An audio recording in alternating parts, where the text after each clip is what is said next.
Hello Sofa Squad, thank you for joining today. Today we are going to be talking about completely cringe-worthy breaking news. At this point it's not really breaking by the time you're watching this, but regardless, we are here for it. Now, Letecia Stauch appeared in court on February 26th, Friday. She was appearing to have an arguello hearing. Now, basically, this is something that's held when a defendant wants to represent themselves as their own attorney. Now, we heard this take place in her previous hearing. There was kind of some, this is what it's probably going to be.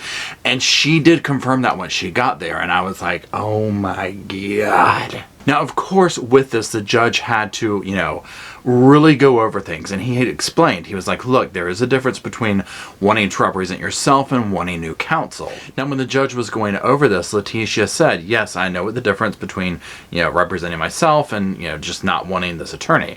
She also said that she does not have any legal experience. So there's that. And she also said that she understood she could end up serving a life sentence. Obviously, the judge has to make sure that she understands, number one, the severity of her charges and the situation, which it just doesn't seem like she does. But also, this just screams, a new trial, da-da-da-da-da. So he's just really going over it, making sure she understands everything and is agreeing to all of this. Now, when the judge continued to press this issue, this is what she had to say. I've come to find that the word expert doesn't hold much value, and I'm the expert here. I think I could do it on my own, sir. It's a constitutional right. Now, y'all, you already know this is gonna be good, okay? We're talking next level stuff here. Now, the judge starts to do a little poking around, trying to figure out, okay, well, where is she at? She's had a lot of time on her hands. Where is she at with understanding, the ins and outs of representing yourself, of being an attorney and all this type stuff. And with that line of questioning, she said, you know what, in the meantime, I could read some books.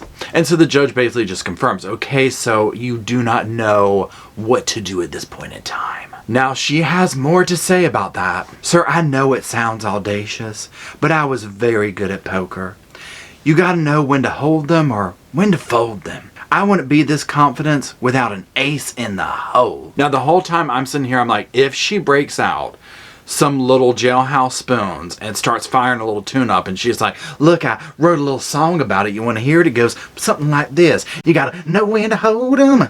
Know when to fold 'em. Hey there, judge. I was going to be like, I'm done. I'm quitting work. I'm going to Colorado and I am watching this in person. Period. Now, the judge again reminds her, he's like, look, I get it's your constitutional right, and let's just use this example here. It's also your constitutional right to do dentistry work on yourself. That doesn't necessarily mean that you should take a drill to your own mouth. This kind of comes down to the entire thing of just because you can doesn't mean you should. Now, another thing that was interesting was when it comes down to the reasonings, like, okay, what's behind all this?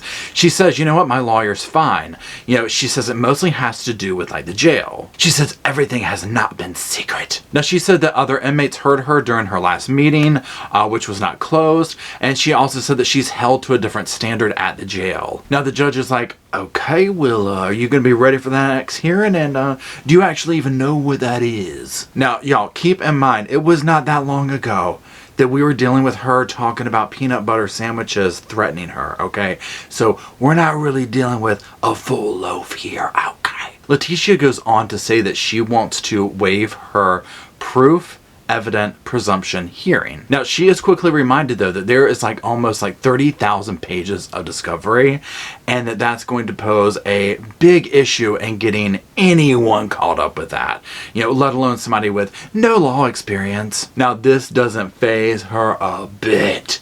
Okay, she buckles down and she reminds the court, she's like, look, I am a professional. Now, the judge basically starts entering into this whole thing of okay, look, if you just don't show up to these hearings, if you get tossed out because of, behavioral issues, anything like this, the case, and this is going to go on without you. Now, to that, she lets him know that, she's a believer in Christ and confident in that. Now, another probably a little sneak peek into what we're going to be seeing is the next thing that she says. She says that she is completely confident in two pieces of evidence that science, no scientist, anyone could ever refute. Now, the judge has to ask her, like normal questions he would ask anybody, like, are you aware of what you're doing? Are you under the influence? Yada, yada, yada. Now, all along this, he continues to give her chances like, look, are you sure you want to do this? Talk to your lawyer.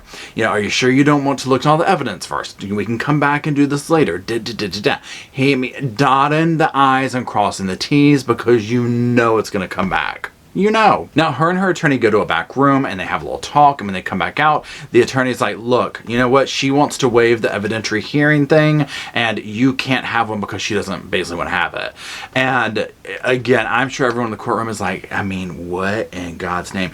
It would be one thing if she was like, you know what, y'all got me. I don't want to waste your time. I don't want to put the family through this. Let me represent myself and let's get this over with. The fact that she is sitting here saying, I've got two pieces of evidence that ain't no scientist gonna ever be able to talk down. When someone talks like that, first of all, it's probably something that's like basic 9th grade science type stuff could probably prove it, whatever it might be. Or it'll be something that's just, thrown out immediately.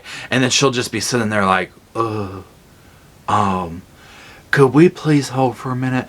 That was basically the basket that I put all my eggs in, and now they're cracked all over the floor. Now, at the end of this, the court will, reluctantly say, you know what? I am granting her the right to represent herself. As far as I feel like, it couldn't have happened to a better defendant. Now, the court does say, you know what? We're going to appoint an advisory council and to help people get her case together, her life together, the whole 9 yards. Now, y'all, I think the ink wasn't even dry. And her defense attorney was like, can I go ahead and cut my ties here? And the judge was like, no. They basically have to get her all set up. The judge is like, look, we have to get 30,000 pages of stuff to her at the jail. So that's going to be fun. So there's that.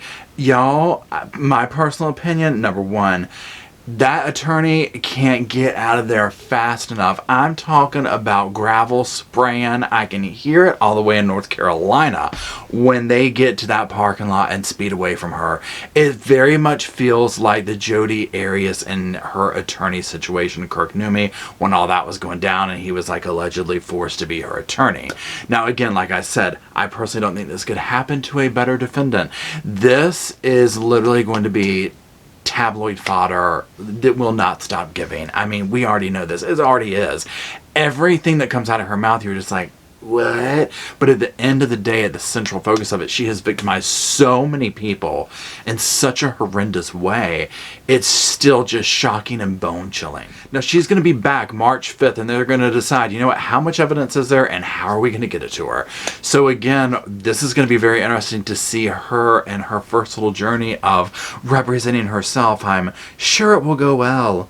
Now, if you want to watch more of my videos on this or other things, just pop the links that are going to pop up.